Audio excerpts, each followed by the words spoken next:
Imagine a reporter who covers brutal murders so vividly you almost feel like he was there. The details, the timing, the emotion, everything perfectly described.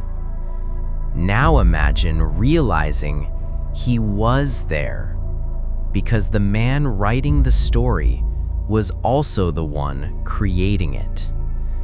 This is the true story of Vlado Taneski, the crime journalist who solved his own crimes.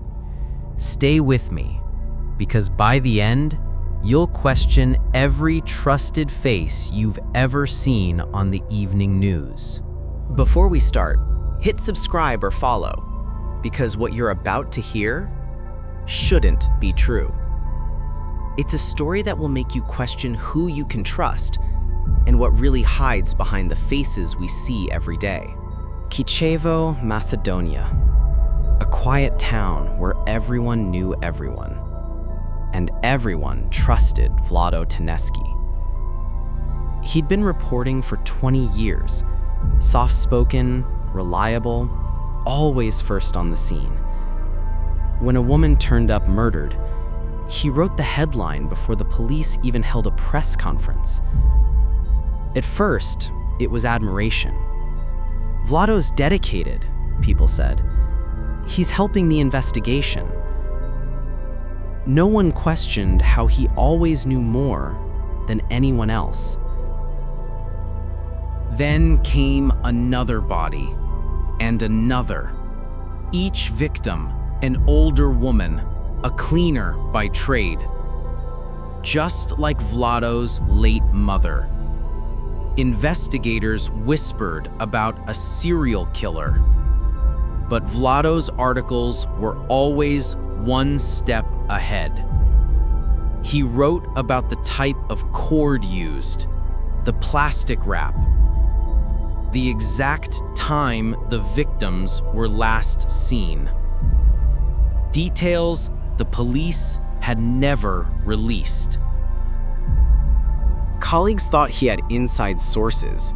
In reality, his source was memory. Because Vlado wasn't describing a crime scene, he was reliving it. As months passed, detectives began to notice inconsistencies. One article mentioned evidence only officers at the scene had witnessed. Another named objects no journalist should have known existed. Then Vlado did something odd. He defended two innocent men who'd been arrested, citing facts only the real killer could confirm. The police stopped sharing information. Quietly, they started testing DNA from everyone who'd handled evidence, including the reporters. The results came back. The samples from two victims matched Vlado Taneski. The man covering the crimes was the man they'd been hunting. When officers searched his home, they found cords like the ones used in the murders and personal items believed to belong to the victims. It was over. The journalist had written his own confession, line by line, in print. June 22, 2008. Police arrest Vlado Taneski. Editors can't believe it. Neighbors refuse to accept it. The town that once praised him is speechless. He's charged with 2 murders, with more investigations underway. But the world never hears his side of the story, because within 24 hours, everything ends. June 23rd. Guards find Vlado dead in his cell. The official report says suicide. Others whisper about revenge or a cover-up. No trial, no confession, only questions that still echo through that small town.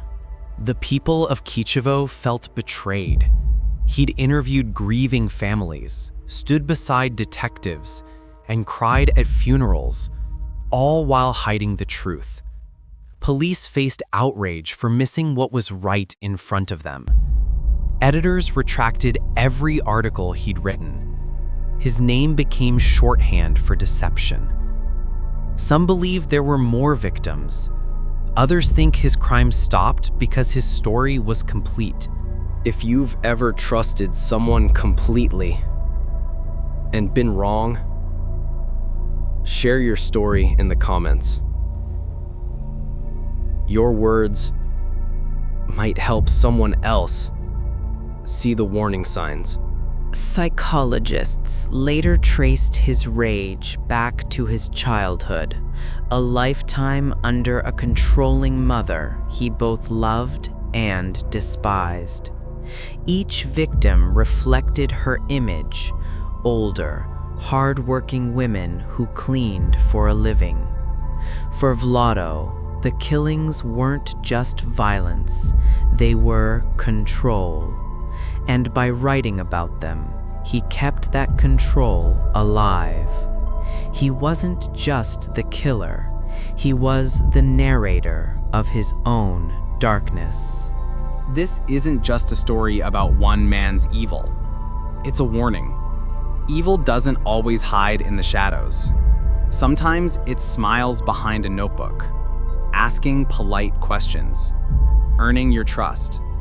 Vlado Taneski showed the world that monsters can look like heroes, and that sometimes the person telling the story is the story. And what if I told you, Taneski might not have been the only journalist writing his own crimes? Another reporter, in another country, vanished right after a nearly identical case was exposed. Coincidence or copycat? That's next week's investigation. And trust me, it's darker, deeper, and it changes how we think about truth itself. So before you scroll away, hit subscribe or follow right now, turn on notifications, and share this story with the one person you'd never suspect. Because the next chapter drops soon, and when it does, you'll want to be the first to know who's really behind the pen. Stay curious, stay safe, and remember, sometimes the storyteller is still out there.